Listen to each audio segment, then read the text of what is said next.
Pendant plus de 10 ans, Marlin a consacré un mois par an à peindre sur les îles Canaries, au large des côtes du Maroc.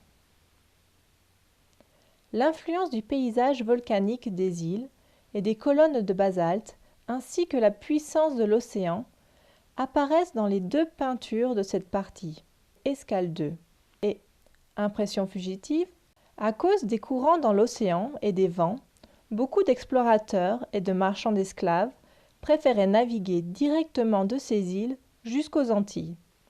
Comme nous le savons, pendant la période appelée l'infâme commerce triangulaire ou traite atlantique, les Européens emmenaient en Afrique des vêtements, des biens bon marché, de l'alcool et de la nourriture pour les échanger contre des esclaves. Puis, les négociants partaient vers les Amériques avec des bateaux chargés d'esclaves qui allaient servir de main-d'œuvre dans les plantations. Là, ce tableau, il est intéressant parce que, si tu veux, là, il y a de l'influence.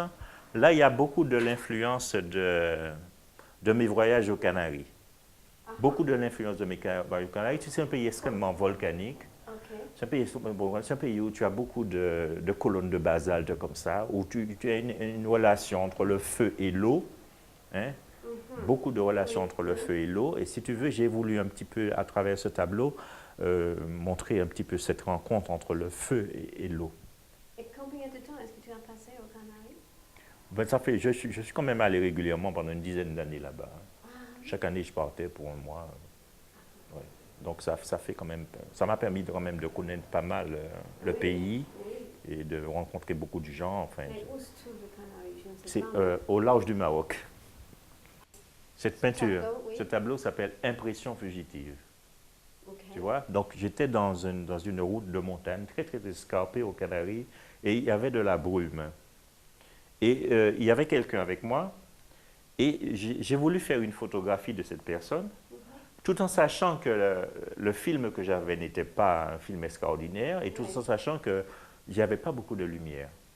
Je ne sais pas comment, ce qui s'est passé, j'ai ouvert mon objectif, enfin j'ai fait la photographie et quand j'ai développé la photographie, autour de la personne, il y avait l'aura de la personne. J'avais photographié l'aura de la personne. L'aura de la personne. Tu vois? Oui.